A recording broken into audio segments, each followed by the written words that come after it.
যেদিন স্বৈরাচারী শেখ হাসিনা 4 কোটি ছাত্র জনতাকে রাজাকারের বাচ্চা বলে উপহাস করেছিল, গালি দিয়েছিল, সেদিনই তার ভাগ্য নির্ধারিত হয়ে গিয়েছিল। সেদিন আমার বাংলার তমাম ছাত্র জনতা বাংলাদেশের প্রতিটি শিক্ষাঙ্গন থেকে রাতের গভীরে স্লোগান উচ্চারণ করেছিল, তুমি কে আমি কে। শেখ হাসিনার রাজাকারি খেলা শেষ। এদেশের মানুষ তখন তারা বলল, ছাত্ররা বলল, অধিকার চাইতে গেলে যদি রাজাকার হওয়া লাগে, দেশের উন্নয়নের কথা বললে যদি রাজাকার হওয়া লাগে, ফ্যাসিবাদের বিরুদ্ধে কথা বললে যদি রাজাকার হওয়া লাগে, যদি ভারতীয় আধিপত্যবাদের বিরুদ্ধে সংগ্রাম করলে যদি রাজাকার হওয়া লাগে, দেশকে ভালোবাসলে যদি রাজাকার হওয়া লাগে, তাহলে গোটা বাংলাদেশ রাজাকার। বাংলাদেশ খেলাফত মজলিস পটুয়াখালী জেলা শাখা কর্তৃক আয়োজিত আজকের এই জনসমাবেশে উপস্থিত সংগ্রামী সভাপতি, উপস্থিত বাংলাদেশ খেলাফত মজলিসের সংগ্রামী মহাসচিব মাওলানা জালালউদ্দিন আহমদ সহ কেন্দ্রীয় নেতৃবৃন্দ, পটুয়াখালী জেলা শাখার নেতৃবৃন্দ, অন্যান্য সহযোগী সংগঠন সমূহের দায়িত্বশীল ভাইরা এবং আজকের মঞ্চে উপস্থিত পটুয়াখালী জেলা সর্বস্তরের সম্মানিত ওলামায়ে কেরাম, শীর্ষ ওলামায়ে কেরাম এবং সমবেত পটুয়াখালী জেলাবাসী, বাংলাদেশ খেলাফত মজলিস ও সহযোগী সংগঠন সমূহের বিভিন্ন শাখা থেকে সমবেত আমার প্রাণপ্রিয় নেতাকর্মী ভাইরা, সর্বপ্রথম আমি আল্লাহ পাক রব্বুল আলামিনের শুকরিয়া করছি, যিনি বাংলাদেশের মানুষের বুকের উপর চেপে বসা জগদ্দল পাথর স্বৈরাচারী ফ্যাসিবাদী শেখ হাসিনা সরকার উৎখাত করে দিয়ে এদেশের মানুষকে মুক্ত আকাশে নিঃশ্বাস গ্রহণ করার সুযোগ করে দিয়েছেন। এরপরে আমি শ্রদ্ধা করে স্মরণ করছি, দীর্ঘ সংগ্রামের মধ্য দিয়ে যে সকল প্রাণ বিসর্জনের মধ্য দিয়ে যে সকল বীর শহীদরা তারা তাদের জীবনকে উৎসর্গ করে দিয়ে বাংলার মানুষের জন্য নতুন মুক্তি এবং স্বাধীনতা এনে দিয়েছে। স্মরণ করছে সেই 2009 সালের পিলখানা ট্রাজেডিতে শাহাদাত বরণকারী 57 জন দেশপ্রেমিক সেনা কর্মকর্তাকে। স্মরণ করছি 2013 সালের রাতের গভীরে তাহাজ্জুদরত শাপলা চত্বরের নবী প্রেমিক তৌহিদি জনতাকে, যাদেরকে পাখির মতো গুলি করে গণহত্যা চালানো হয়েছিল শাপলা চত্বরে। স্মরণ করছি 2015-16 সালে বাংলাদেশের প্রশাসনের নির্বাচনের বিরুদ্ধে প্রতিবাদ করতে গিয়ে প্রাণ হারিয়েছেন বিরোধী মত এবং পথের যে সকল নেতা কর্মীরা। স্মরণ করছি মরহুম আল্লামা সাঈদী রহমাতুল্লাহি আলাইহির বিরুদ্ধে একটি প্রশাসনের রায় ঘোষণার প্রেক্ষিতে বাংলাদেশের কোরআন প্রেমিক তৌহিদি জনতার বিক্ষুব্ধ প্রতিবাদে গুলি করে হত্যা করা হয়েছিল যেই শতাধিক বীর শহীদদেরকে। স্মরণ করছি 2021 সালে মোদী বিরোধী আন্দোলনে শাহাদাত বরণকারী হেফাজতে ইসলামের 26 জন নেতা কর্মীকে। স্মরণ করছি সর্বশেষ জুলাই আগস্ট 2024-এর বিপ্লবে শাহাদাত বরণকারী 2 সহস্রাধিক বাংলার দামাল সন্তানদেরকে, যাদের ত্যাগ, কোরবানি এবং শাহাদাতের রক্তের বিনিময়ে বাংলাদেশ ফ্যাসিবাদ মুক্ত হয়েছে এবং বাংলাদেশ নতুনভাবে তার স্বাধীনতা ফিরে পেয়েছে এবং বাংলাদেশে ইসলামী বিপ্লবের পরিবেশ তৈরি হয়েছে। সংগ্রামী সাথী ও বন্ধুগণ, আমরা ব্যক্তিগত ভাষায় বলতে চাই, বাংলাদেশের মানুষ ঐতিহাসিকভাবে এদেশের মাটিকে মুক্ত করার জন্য, আধিপত্যবাদী শক্তির হাত থেকে দেশের জনগণকে মুক্ত করার জন্য, সাম্রাজ্যবাদী শক্তিকে দমন করার জন্য অনেক সংগ্রাম করেছে, অনেক লড়াই করেছে, এদেশের মানুষ অনেক রক্ত দিয়েছে। কিন্তু একটি দুর্ভাগ্যজনক বিষয় হলো বারবার বাংলার মানুষ প্রতারিত হয়েছে। 1947 সালে দেশ বিভাগের মাধ্যমে মুসলমানদের জন্য যে ভূখণ্ড অর্জিত হয়েছিল, সেই ভূখণ্ডে আল্লাহর কোরআনের শাসন কায়েম করবার প্রতিশ্রুতি দিয়েও 24 বছর পর্যন্ত জাতিসংঘে বিশ্বাসঘাতকতা গাদ্দারি করেছিল পশ্চিম পাকিস্তানের স্বৈর শাসকেরা। 1971 সালে জালিমের বিরুদ্ধে মজলুমের লড়াইয়ের কথা বলে বাংলার জনতা যখন 9 মাসের মুক্তির সংগ্রাম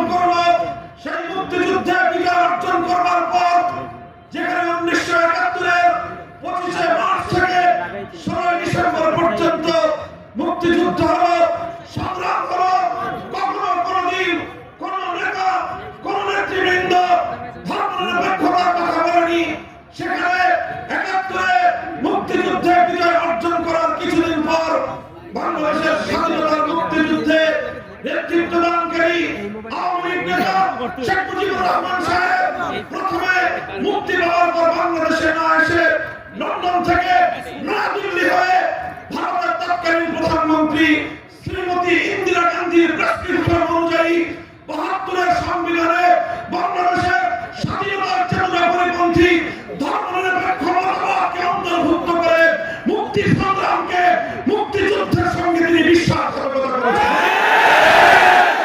সংগ্রামী সাথী ও বন্ধুগণ, এভাবেই ৭১-এর মুক্তিযুদ্ধের বিরুদ্ধে ৭২-এর সংবিধানের মধ্য দিয়ে নতুন চেতনা দাঁড় করানো হয়েছে। আর এভাবেই বাংলাদেশের মানুষ আরেকবার বঞ্চিত হয়েছে। ৭১-এর স্বাধীনতার চেতনা হাইজ্যাক হয়ে তার স্থলাভিষিক্ত হয়েছে ৭২-এর চেতনা। এভাবেই ৫০ বছর পর্যন্ত বাংলাদেশের মানুষকে ৭১-এর নামে ৭২-এর চেতনা গেরাবার চেষ্টা করা হয়েছে। বাংলাদেশের মানুষ সেই নকল এবং ভেজাল আওয়ামী দুঃশাসনের চেতনাকে, বাকশালী চেতনাকে প্রতিহত করবার চেষ্টা করেছে।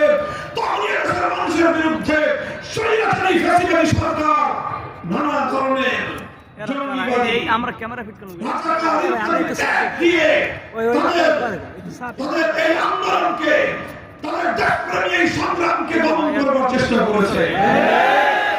এরপর ১৫ বছর পর্যন্ত তারা বাংলাদেশটাকে, বাংলাদেশের মানুষকে সব ধরনের অধিকার থেকে বঞ্চিত করেছে, ভোটের অধিকার থেকে বঞ্চিত করেছে, অর্থনীতির অধিকার থেকে বঞ্চিত করেছে, নিরাপত্তার অধিকার থেকে বঞ্চিত করে গুম, খুন আর হত্যাকাণ্ডের দেশে পরিণত করেছে বাংলাদেশকে। সংগ্রামী সাথী ও বন্ধুগণ, এভাবে গোটা বাংলাদেশকে মৃত্যুপুরীতে পরিণত করে, মূলত বাংলাদেশকে অস্থিতিশীল করে, বাংলাদেশের উন্নয়নের ধারাকে চিরতরে বন্ধ করে দিয়ে এদেশটাকে একটি অন্য দেশের, ভিন দেশের গলদ রাজ্যে পরিণত করবার চেষ্টা করেছিল। মূলত আমরা পর্যবেক্ষণ করলে বুঝতে পারি এই পতিত ফ্যাসিবাদী স্বৈরাচারী শেখ হাসিনা তার ৫০ বছরের যে রাজনীতি, সেই রাজনীতিকে যদি পর্যবেক্ষণ করা হয়, পর্যালোচনা করা হয়, শেখ হাসিনার রাজনীতি দুটি মৌলিক বৈশিষ্ট্য ছিল। ১ নম্বর, শেখ হাসিনা রাজনীতি করেছে বাংলাদেশে প্রতিশোধ গ্রহণের রাজনীতি। শেখ হাসিনা বাংলাদেশে রাজনীতি করেছে বিভাজনের রাজনীতি। ১৯৭৫ সালে তার বাবা শেখ মুজিবুর রহমান সাহেব যখন ৭২ থেকে ৭৫ সাল পর্যন্ত ৩০,০০০ বাংলার যুবক জনতাকে মায়ের কোল থেকে কেড়ে নিয়ে হত্যা করেছিল এবং বাকশাল কায়েম করে সকল মত এবং পথকে রুদ্ধ করে দেওয়ার এক দলীয় স্বৈরতন্ত্র কায়েম করেছিল, তার বিনিময়ে, তার প্রতিরোধেই ৭৫-এর অভ্যুত্থান হয়েছিল এবং শেখ মুজিবুর রহমানকে সপরিবারে প্রাণ দিতে হয়েছিল। কিন্তু শেখ হাসিনা, সে শুধুমাত্র কেন তার বাবা খুন হলো, হত্যা হলো, এজন্য সে বাংলাদেশের মানুষের বিরুদ্ধে ক্ষিপ্ত হয়ে উঠেছিল। ৭৫-এর ১৫ই আগস্টের পর আন্তর্জাতিক গণমাধ্যমে শেখ হাসিনা সাক্ষাৎকারে বলেছিল যে দেশের মানুষ তার বাবাকে হত্যা করেছে, সে সেই দেশের মানুষের কাছ থেকে প্রতিশোধ গ্রহণ করবে। এই ঘোষণা দিয়ে রাজনীতিতে পুনর্বাসিত শেখ হাসিনা ৫০ বছর রাজনীতি করেছে বাংলাদেশের মানুষের কাছ থেকে প্রতিশোধ গ্রহণের রাজনীতি। সে বিশ্বাস করতে দেশের মানুষ তার বাবা খুন হওয়ার পর মিষ্টি বিতরণ করে আনন্দ প্রকাশ করেছে, তাই বাংলাদেশের মানুষের প্রতি ছিল তার প্রতিহিংসা এবং ক্ষোভ। শুধু বাংলাদেশের মানুষই নয়, বরং শেখ হাসিনার রাজনীতিকে নিবিড়ভাবে পর্যবেক্ষণ করলে দেখা যায় সে শুধু দেশের জনগণের কাছ থেকে প্রতিশোধ দেয়নি, সে প্রতিশোধ দিয়েছে আওয়ামী লীগের কাছ থেকেও। কারণ আওয়ামী লীগের প্রতিও শেখ হাসিনার চরম ক্ষোভ ছিল। সে এক বক্তব্যে বলেছিল ১৫ই আগস্ট তার বাবার লাশ ধানমন্ডির ৩২ নম্বরে পড়েছিল দিনের পর দিন। এত বড় দল, লক্ষ লক্ষ নেতা কর্মী, কেউ এগিয়ে আসে নাই, বরং শেখ মুজিবুর রহমানকে হত্যা করার পর আওয়ামী লীগ বাংলাদেশের শাসন ক্ষমতায় অধিষ্ঠিত হয়েছিল। এই জন্য শেখ হাসিনা আওয়ামী লীগের কাছ থেকেই মূলত প্রতিশোধ গ্রহণ করেছে। বলবেন কিভাবে প্রতিশোধ গ্রহণ করেছে? সে এমন কাজ করেছে যাতে এই দেশে আর কোনোদিন আওয়ামী লীগের নাম নিয়ে কেউ রাজনীতি করতে না পারে। আপনি লক্ষ্য করে দেখেন, বাংলাদেশের রাজনীতি যদি আপনারা পর্যবেক্ষণ করেন, অনেক দল, অনেক শাসন জনগণের আন্দোলনের মুখে ক্ষমতা ছাড়তে বাধ্য হয়েছে। 1990 সালে গণ-অভ্যুত্থানের মুখে ক্ষমতা ছেড়েছিল হোসেন মোহাম্মদ এরশাদ, কিন্তু দেশ ছেড়ে পালিয়ে যায় না। কারাগারে বন্দিত্ব বরণ করেছে, 5 বছর পর্যন্ত অন্ধকার কারাপ্রকোষ্ঠে দিন গুজরান করেছে, কিন্তু দলের নেতা কর্মীদেরকে ছেড়ে দেশ ছেড়ে পালিয়ে যায় না। বেগম খালেদা জিয়া একবার 96 সালে তার পতন ঘটেছে, আরেকবার 2006 সালে তার পতন ঘটেছে। অশীতিপর বয়সে জীবনমৃত্যু সন্ধিক্ষণে বছরের পর বছর কারাগারে বন্দিত্বকে বরণ করেছে, দেশ এবং জনগণকে ছেড়ে পালিয়ে যায় না। শেখ হাসিনা কাজটা করলো কি? বলেন, শেখ হাসিনা কাজটা করলো কি? সে এই ঘটনার দুদিন আগে, 5ই আগস্টের দুদিন আগে দম্ভ করে বলেছিল শেখ হাসিনা পালায় না। এখন আমি পটুয়াখালীর জনগণকে জিজ্ঞাসা করতে চাই, শেখ হাসিনা পালায় না পালায় না? শেখ হাসিনা পালিয়ে গেল, একবার তার দলের নেতা কর্মীদের কথা চিন্তা করে নাই, একবারও ভালো নাই। নিজের ছেলে মেয়েকে আগেই দেশের বাইরে নিরাপদে রেখেছে। ছিল একটা বোন, ওই বোনটাকে বগল দাবা করে 14টা লাগেজ ভর্তি করে যা কিছু আগে চুরি করে পাচার করার তো করেছেই, অবশিষ্ট যা ছিল সব লাগেজের মধ্যে ভরে হেলিকপ্টারে করে উড়াল দিয়ে যাদের পাচার করার জন্য যে দেশের কৃতদাসী হিসেবে 15 বছর পর্যন্ত বাংলাদেশটাকে শোষণ করেছে, তাদের কোলে নিয়ে আশ্রয় নিয়েছে। আমি জানি না এরপরে আওয়ামী লীগের লোকজন কিভাবে এই ধরনের একজন ভীরু নেত্রীর নাম উচ্চারণ করে। লজ্জা থাকা দরকার। শুধু বাংলাদেশ নয়, এই সাবকন্টিনেন্টাল ভারতীয় উপমহাদেশে 100 বছরের মধ্যে শেখ হাসিনার মতো এমন ভীরু নেত্রীর কোন নেতার অস্তিত্ব খুঁজে পাওয়া যাবে না। সে শুধু এটাই আওয়ামী লীগের কাছ থেকে শুধু প্রতিশোধ নেয় নাই, দেশের জনগণের কাছ থেকে প্রতিশোধ নিয়েছে, আর আওয়ামী লীগের 12টা বাজিয়ে গেছে। এমন কাণ্ড ঘটিয়েছে, এই দেশে আর কোনদিন কেউ আওয়ামী লীগের নাম নিয়ে মাথা উঁচু করে রাজনীতি করতে পারে না। লজ্জা হওয়া দরকার। তোমার নেত্রী যদি জনগণকে ভালোবাসতো, দলকে ভালোবাসতো, দলের নেতা কর্মীদেরকে যদি ভালোবাসতো, হোসেন মোহাম্মদ এরশাদ, বেগম খালেদা জিয়ার মতো অন্তত কারাবরণ করতো, দেশ ছেড়ে পালিয়ে যেত না।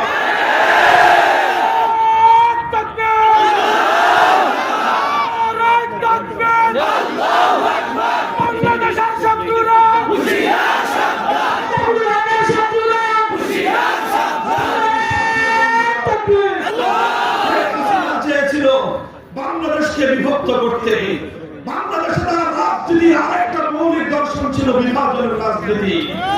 মুক্তিযুদ্ধের পক্ষ বিপক্ষ বলে যারাই তার বিরুদ্ধে প্রতিবাদ করেছে, তাদেরকেই সে রাজাকারের ট্যাগ দিয়েছে।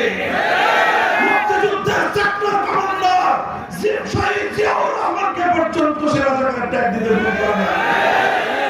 অর্থাৎ তার নীতি ছিল শেখ হাসিনার পক্ষে থাকলে মুক্তিযোদ্ধা, শেখ হাসিনার প্রতিবাদ করলেই রাজাকার।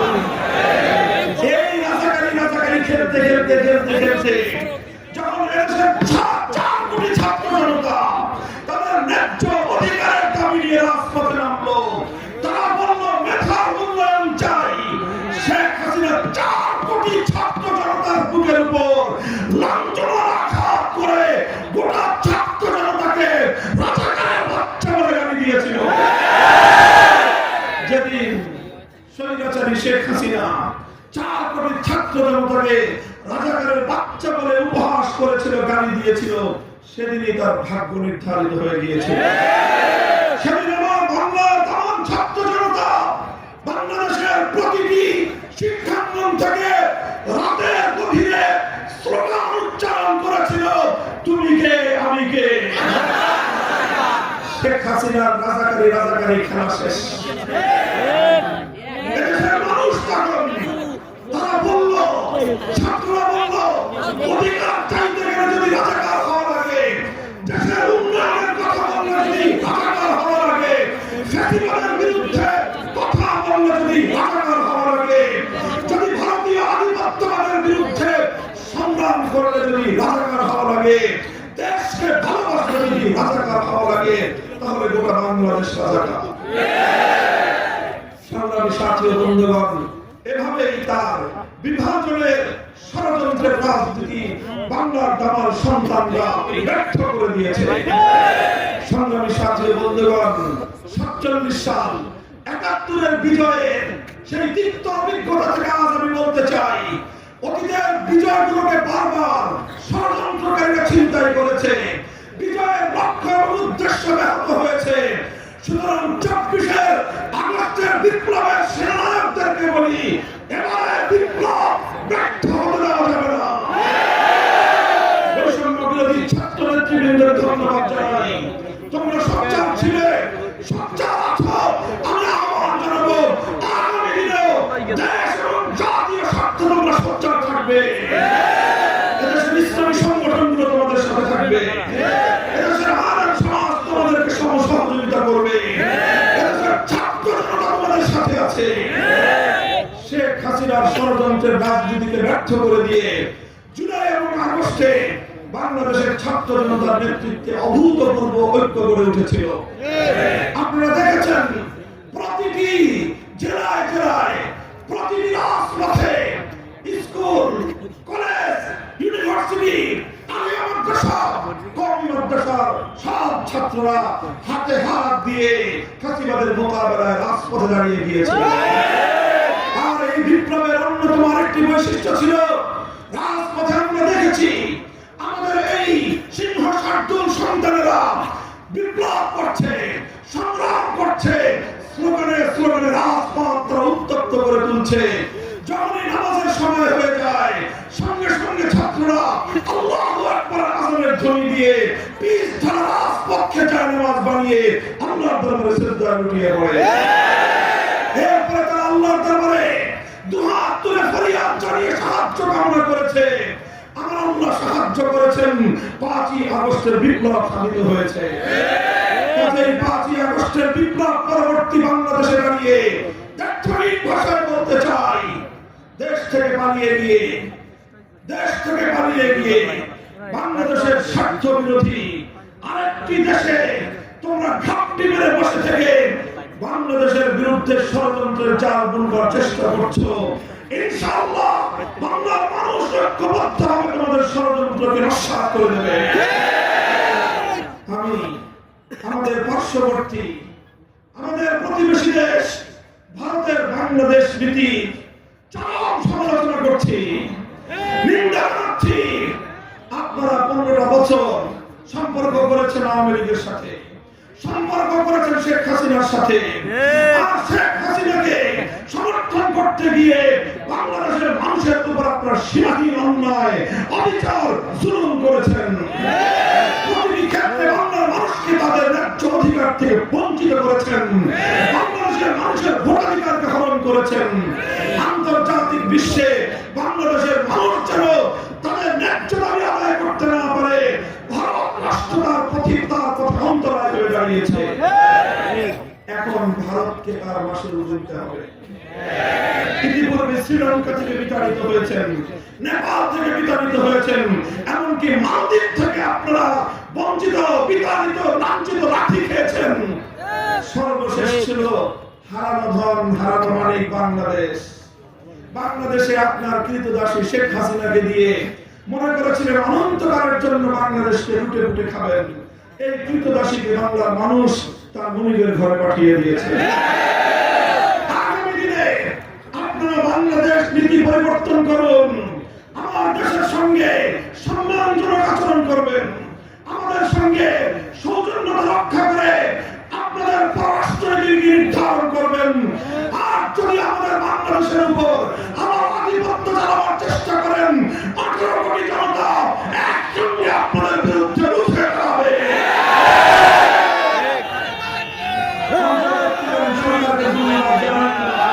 ভারতীয় আধিপত্যবাদের বিরুদ্ধে জাতীয় ঐক্য গড়ে তোলার জন্য ঐতিহাসিক পদক্ষেপ গ্রহণ করেছে।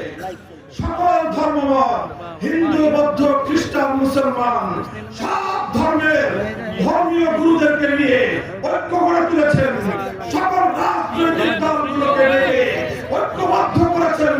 বাংলাদেশের প্রশ্নে আমরা দেখিয়ে দিয়েছি আমাদের মধ্যে রাজনৈতিক বিরোধ থাকতে পারে, দেশপ্রেমের প্রশ্নে আমরা অভিন্ন এবং ঐক্যবদ্ধ।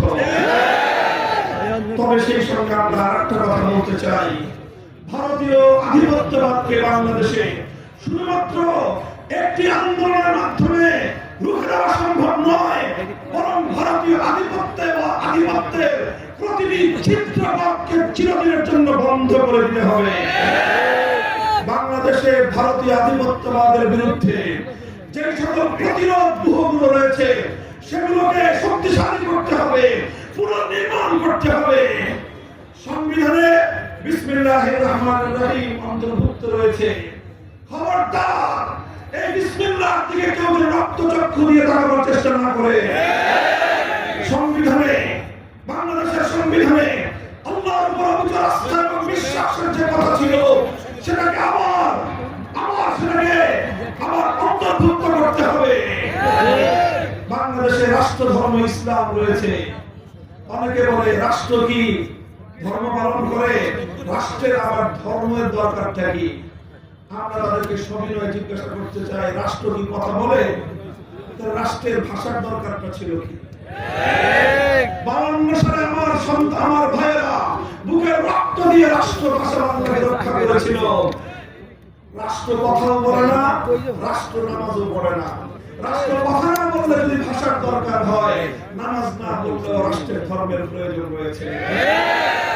যে যুক্তিতে বাংলা ভাষা রাষ্ট্র ভাষা হয়েছে, একই যুক্তিতে ইসলাম বাংলাদেশের রাষ্ট্র ধর্ম হয়েছে। যদি রাষ্ট্র ধর্ম ইসলামের ব্যাপারে কোন ধরনের বিকল্প চিন্তা করা হয়, গোটা বাংলাদেশে বিদ্রোহের আগুন উঠবে।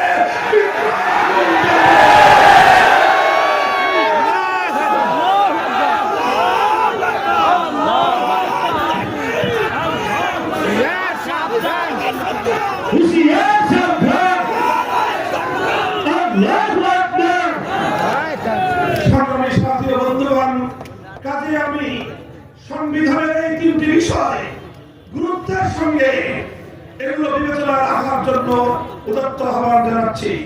চতুর্থ বিষয় হলো, বাংলাদেশের মানুষ কখনোই রাষ্ট্র রাজনীতি কোন জায়গায় ধর্মনিরপেক্ষ মতবাদকে মনোপ্রাণে মেনে নেয়নি।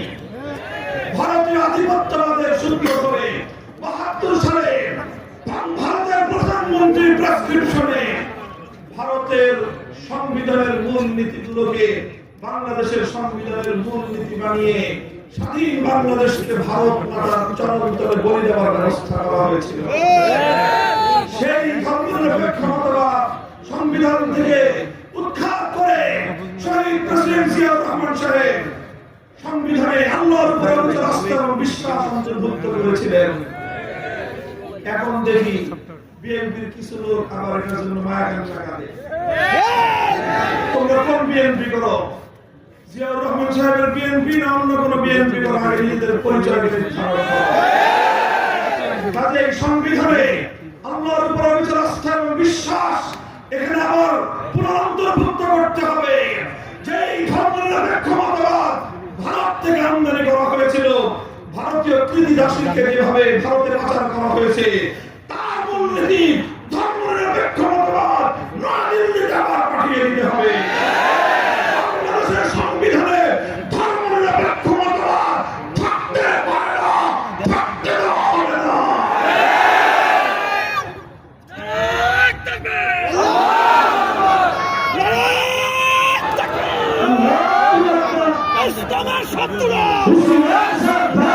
এই স্পষ্ট দাবি হলো, দুটি বিষয়কে আমার সংবিধানের মধ্যে আগের অবস্থায় ফিরিয়ে আনতে হবে।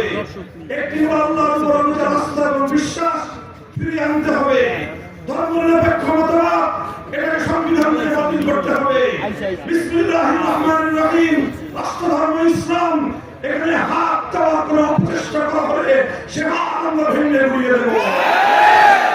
সেই সঙ্গে আমাদের স্পষ্ট প্রস্তাবনা, সংবিধান সংস্কারের যে চলমান প্রক্রিয়া, আপনারা অন্যান্য যা কিছু করছেন প্রতিটি কল্যাণের সঙ্গে আমাদের সমর্থন রয়েছে। সেই সঙ্গে আমরা স্পষ্ট দাবি তুলতে চাই, 90% মুসলমানদের এই বাংলাদেশে সংবিধানে কোন একটি ধারা সংযুক্ত করুন, যেই ধারার মাধ্যমে আমার দেশে কোরআন সুন্নাহ বিরোধী, ইসলাম বিরোধী কোন আইন, নীতিমালা, বিধিমালা কার্যকর হওয়ার পর প্রস্তুত হয়ে যাবে।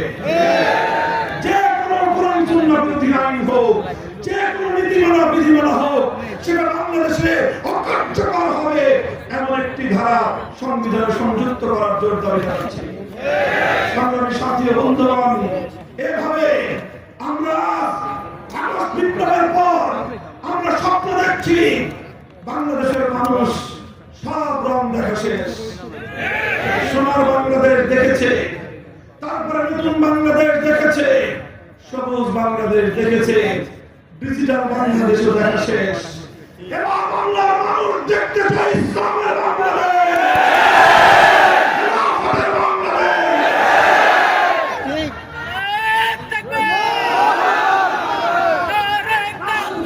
ইসলামী খেলাফত আমাদের বাংলাদেশ, ইসলামের বাংলাদেশ, আগামীর বাংলাদেশ, আগামীর বাংলাদেশ, ইসলামের বাংলাদেশ। হয়তো খেলাফত, হয়তো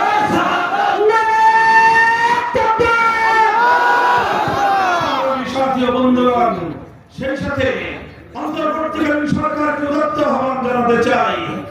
এই যে হত্যাকাণ্ডগুলো সংঘটিত হয়েছে, 2009 সালের পিলখানার হত্যাকাণ্ড, 2013 সালের শাপলার গণহত্যা, 2021 সালের মোদী বিরোধী আন্দোলনের হত্যাকাণ্ড, 2024 সালের ফ্যাসিবাদ বিরোধী আন্দোলনের 2000-এর বেশি ছাত্র জনতার গণহত্যা, প্রতিটি গণহত্যার বিচার করতে হবে। এই হত্যাকাণ্ডে যারা খলনায়ক নায়িকা, শেখ হাসিনাকে ধরে এনে তার খুনি মন্ত্রিসভার প্রতিটি সদস্য, প্রশাসনের সকল খুনিদেরকে আইনের হাতে সোপর্দ করে যথাযথ বিচার নিশ্চিত করতে হবে। বাংলাদেশ থেকে পাচারকৃত হাজার হাজার বলা যায় না, এখন লক্ষ লক্ষ কোটি টাকা, এগুলো আবার সারা পৃথিবী থেকে গুছিয়ে কিভাবে ফিরিয়ে আনবেন, ডক্টর ইউনূস সাহেব সেই উদ্যোগ গ্রহণ করুন। সকল পাচারকৃত টাকা ফিরিয়ে এনে দেশের উন্নয়ন, জনগণের কল্যাণে এগুলোকে নিয়োগ করা, বিনিয়োগ করা, ব্যবহার করার উদ্যোগ গ্রহণ করুন। আমাদের সমর্থন আপনার সঙ্গে থাকবে। প্রয়োজনীয় সংস্কার কাজে মনোযোগ দেন, প্রয়োজনীয় সংবিধান সংস্কার, নির্বাচন ব্যবস্থা সংস্কার, এই বিষয়গুলো সুসম্পন্ন করুন। প্রশাসনের মধ্যে ঘাপটি মেরে বসে থাকা ফ্যাসিবাদের দোষরদেরকে চিহ্নিত করুন। এই ফ্যাসিবাদের দোষর যারা রয়েছে, তারা প্রশাসনে ঘাপটি মেরে বসে থেকে এখনো বাংলাদেশের বিরুদ্ধে ষড়যন্ত্র অব্যাহত রেখেছে। আজ এখনো বাংলাদেশে সচিবালয়ে রহস্যজনক অগ্নিকাণ্ড সংঘটিত হয়। বাংলাদেশকে ব্যর্থ করবার জন্য এখনো ইসলাম তৎপরতা চালায়। বাংলাদেশে চট্টগ্রামে সরকারি আইনজীবী শহীদ সাইফুল ইসলাম আলিফকে নির্মমভাবে আদালত চত্বরে জবাই করে হত্যা হয়।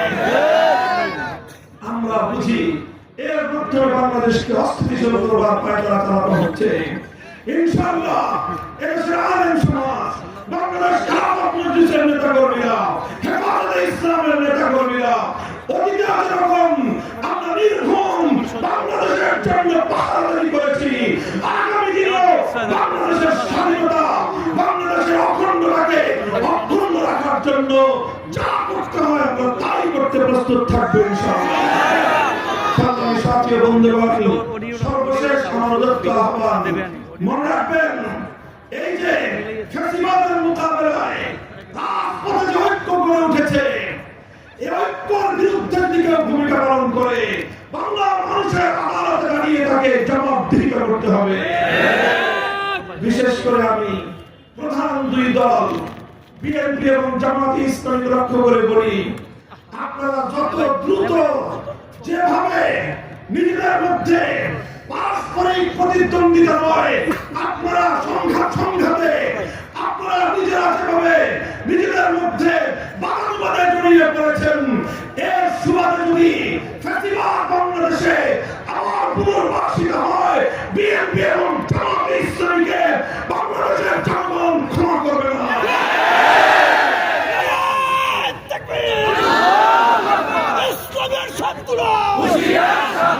সুরক্ষা করার জন্য, বিদেশি আধিপত্যবাদকে রুখে দেওয়ার জন্য, ফ্যাসিবাদী অপশক্তিকে মোকাবেলা করবার জন্য রাজপথে গড়ে ওঠা ঐক্য আর দীর্ঘদিন সংহত সমন্বয় রাখতে হবে। এজন্য ইনশাআল্লাহ বাংলাদেশ খেলাফত মজলিস ঐতিহাসিক ভূমিকা পালন করবে। আমরা প্রতিটি জায়গায় জায়গায়, প্রতিটি জেলায় জেলায়, প্রতিটি এলাকায় এলাকায় ফ্যাসিবাদ বিরোধী রাজপথের ঐক্যে প্রতিনিধিত্ব করবার জন্য নিজেদেরকে প্রস্তুত করুন। অন্তর্বর্তীকালীন সরকারকে বলবো, একটি নিরপেক্ষ নির্বাচন, একটি সুষ্ঠু এবং সকলের অংশগ্রহণের একটি নির্বাচনের জন্য আপনারা মাঠ প্রস্তুত করতে থাকুন এবং প্রশাসনকে সুন্দরভাবে ঢেলে সাজান। প্রয়োজনে নতুন লোক রিক্রুট করুন, নতুন জনশক্তিকে আপনারা নিয়োগ দিন। ফ্যাসিবাদের দোসরদের মুক্ত বাংলাদেশে একটি নিরপেক্ষ দেশপ্রেমিক প্রশাসন দেখতে চাই আমরা। সংগ্রামী সাথী বন্ধুগণ, সব কথা শেষ কথা হলো এই, যত তন্ত্র মন্ত্র যাই হোক না কেন, যদি চূড়ান্ত ভাবে বৈষম্যহীন সমাজ গড়তে চাও, পূর্ণাঙ্গ ইনসাফ ভিত্তিক সমাজ যদি গড়তে চাও, কোন তন্ত্র দিয়ে, কোন মন্ত্র দিয়ে হবে না। একমাত্র আল্লাহ প্রদত্ত রাজনৈতিক বন্দোবস্ত, খেলাফতের রাজনীতি ছাড়া চূড়ান্ত বৈষম্যহীন সমাজ গড়া সম্ভব নয়।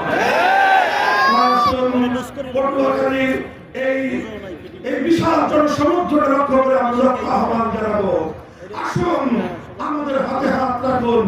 টেকনাফ থেকে তেতুলিয়ায় বাংলাদেশ খেলাফত মজলিস একটি খেলাফত প্রতিষ্ঠার সংগ্রামের নিবেদিত বান কর্মী বাহিনী গড়ে তুলছে। আপনারা এই কর্মী বাহিনীতে যোগদান করবেন ইনশাআল্লাহ। বাংলাদেশ খেলাফত মজলিস এবং তার সহযোগী সংগঠন বাংলাদেশ খেলাফত যুব মজলিস, বাংলাদেশ খেলাফত ছাত্র মজলিস, বাংলাদেশ খেলাফত শ্রমিক মজলিস, আপনারা প্রত্যেকে চার চার স্থান অনুযায়ী সংগঠনগুলো অন্তর্ভুক্ত হয়ে আমাদের হাতে হাত রাখুন। আমরা একটি বৈষম্যহীন বাংলাদেশ উপহার দেব ইনশাআল্লাহ। বাংলাদেশকে সকল আধিপত্যবাদী শক্তির হাত থেকে মুক্ত রাখার জন্য আমরা রাজপথে প্রতিরোধ সংগ্রাম করে তুলব ইনশাআল্লাহ। প্রস্তুত থাকবেন তো আপনারা? ইসলামী ঐক্য করবার জন্য বাংলাদেশে সকল ইসলামী সংগঠনগুলোর সাথে আমরা আমাদের আন্তঃযোগাযোগকে আরো শক্তিশালী করব। আমরা বিশ্বাস করি বাংলাদেশের স্বাধীনতা এবং ইসলাম এজন্য বাংলাদেশে যদি ইসলাম বিপন্ন হয়, স্বাধীনতা বিপন্ন হবে। বাংলাদেশ ইসলামের শত্রু, তাই বাংলাদেশের স্বাধীনতার শত্রু। তাই ইসলামী সংগঠনগুলোকে আরো দায়িত্বশীল ভূমিকা রাখতে হবে। এজন্য ইসলামী সংগঠনগুলো নেতৃবৃন্দের প্রতি আমাদের উদাত্ত আহ্বান থাকবে। আমরা খুঁটিনাটি মতবিরোধ এবং শাখাগত মতবিরোধকে পিছনে ফেলে বৃহত্তর দেশ জাতি ইসলামের স্বার্থ রক্ষায় হাতে হাত রেখে ইস্পাত করে লক্ষ্য করে তুলব। সকল ষড়যন্ত্র ব্যর্থ হয়ে যাবে ইনশাআল্লাহ।